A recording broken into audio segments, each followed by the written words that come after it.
तो चलिए आज बात करते हैं एक बहुत ही दिलचस्प ट्रेंड के बारे में जो 2026 के लिए बताया जा रहा है। हम्म।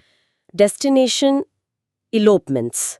हमारे हाथ एक लेख लगा है जिसकी शुरुआत होती है ज़ैंथे और मार्क हॉवेल की कहानी से। अच्छा, क्या कहानी है उनकी? उन्होंने स्कॉटिश हाईलैंड्स में शादी की, मतलब बस वो दोनों, कोई मेहमान नहीं? कोई नहीं। उनका कहना था कि उन्हें वो सबके ध्यान का केंद्र बनना वो सब पसंद नहीं है। और यहीं से मतलब आज की हमारी बातचीत का पूरा सार निकल कर आता है बिल्कुल। कि ये सिर्फ एक ट्रेंड नहीं, ये शादी की पूरी सोच में एक बदलाव है। एलोपमेंट का मतलब अब वो भागकर शादी करना नहीं रहा है ना? हाँ, पहले तो वही माना जाता था, थोड़ी शर्मिंदगी वाली बात। सही। अब ये एक सोचा समझा फैसला है। हम्म। जैसा लेख में एक इलोपमेंट फोटोग्राफर मैडी में कहती हैं कि सारा ध्यान अब मेहमानों पर नहीं बल्कि सिर्फ जोड़े पर होता है। और इसमें पैसे की भी तो एक बहुत बड़ी भूमिका है, बहुत बड़ी। आप सोचिए, यूके में एक पारंपरिक शादी का औसत खर्च लगभग 21,000 पाउंड है। और अमेरिका में $36,000। हाँ, और इसकी तुलना में एक डेस्टिनेशन इलोपमेंट $8,000 तक में हो सकता है। तो ये सिर्फ पैसे बचाने के बारे में नहीं है, ये एक अनुभव पाने के बारे में है। बिल्कुल। अनुभव ही तो सब कुछ है कि आप अपनी कहानी की शुरुआत कैसे करना चाहते हैं, और इसलिए डेस्टिनेशंस अपनी जरूरी हो जाती हैं। जैसे कि पहली जगह स्कॉटलैंड।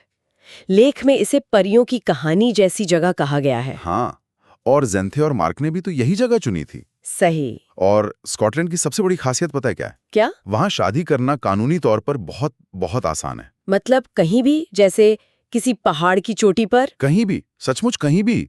बस आपका सेरेमनी करने वाला रजिस्टर्ड होना चाहिए। वाओ। हाँ, आइल ऑफ स्काई और ग्लेनको जैसी जगहें काफी लोकप्रिय हैं, पर लेख में एक टिप है कि गर्मियों में वहां बहुत भीड़ होती है। अच्छा, तो फिर कब जाना चाहिए? सर्दियों में, दिसंबर से फरवरी। आपको पहाड़ों पे बर्फ मिलेगी और शांति। ठीक है, तो स्कॉटलैंड हो गया उनके लिए जिन्हें वो बर्फीला ऐतिहासिक माहौल चाहिए। पर अगर किसी को धूप और समंदर चाहिए तो उनके लिए लेक में मलोरका, स्पेन का सुझाव है।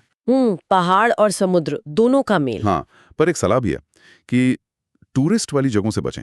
आर्टा जैसे किसी शांत गांव में जाएं। और वो कानूनी झंझटों का क्या? उसका भी एक आसान तरीका है। ज्यादातर जोड़े अपने देश में कागजी शादी कर लेते हैं। अच्छा, ताकि वहां जाकर कोई सिरदर्द ना हो। बिल्कुल, वहां जाकर बस एक प्रतीकात्मक सेरेमनी होती है, जो दिल के लिए वो। ठीक है, पर मलोरका में फिर भी लोग तो होंगे, गांव है। अगर कोई ऐसा जोड़ा है जिसे सच में, मतलब दुनिया से एकदम कट जाना हो? तो उनके लिए है अलास्का।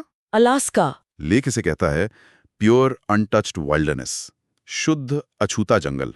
और वहां पहुंचेंगे कैसे? उसके लिए हेलीकॉप्टर जरूरी हैं, और फोटोग्राफर मैडी मे का तो वादा है क्या? कि वो गारंटी दे सकती हैं कि अलास्का में आपको पूरे दिन एक भी इंसान नहीं दिखेगा। एक भी नहीं? कोई नहीं, न सड़क, न इमारत, कुछ भी नहीं। वाह, ये तो कमाल है। ये तो एक एक्सट्रीम हो गया। लेकिन अगर इसका ठीक उल्टा चाहिए हो तो, मतलब एडवेंचर भी हो पर साथ में पूरी लग्जरी भी? तो फिर जर्मट, स्विट्जरलैंड। अच्छा। मैटरहॉर्न के नज़ारों वाला एक कार फ्री गांव। ये उन जोड़ों के लिए है कि इन्हें पहाड़ों का ड्रामा तो चाहिए, पर साथ में हर तरह का आराम भी। कोई कॉम्प्रोमाइज नहीं। बिल्कुल। लेख में इसे कहा गया है dramatic mountain views but wanted to be bougie as hell. हाँ। शानदार होटल, बढ़िया खाना और स्विट्जरलैंड का मशहूर पब्लिक ट्रांसपोर्ट। आप ट्रेन या केबल कार से किसी भी चोटी पर पहुंच सकते हैं। तो कुल मिला के ये तो साफ है कि इलोपमेंट अब कोई मजबूरी नहीं बल्कि एक बहुत ही पर्सनल और सोचा समझा फैसला बन गया है। हाँ, ये सैकड़ों मेहमानों को संभालने के बजाय अपने रिश्ते को सेलिब्रेट करने का एक तरीका है। बिल्कुल। और ये एक बहुत गहरा सवाल भी तो खड़ा करता है। हम्म। ये सारे स्रोत हमें बताते हैं कि कहाँ जाना है, हम्म। लेकिन असल में ये सोचने पर मजबूर करते हैं कि आप अपनी शादीशुदा जिंदगी की शुरुआत कैसे करना चाहते हैं। सही बात है। अगर किसी रिश्ते का पहला दिन सैकड़ों लोगों की एक पार्टी ना होकर सिर्फ दो लोगों का एक साझा, एक निजी एडवेंचर हो, तो ये उनके आने वाले सफर को कैसे आकार दे सकता है?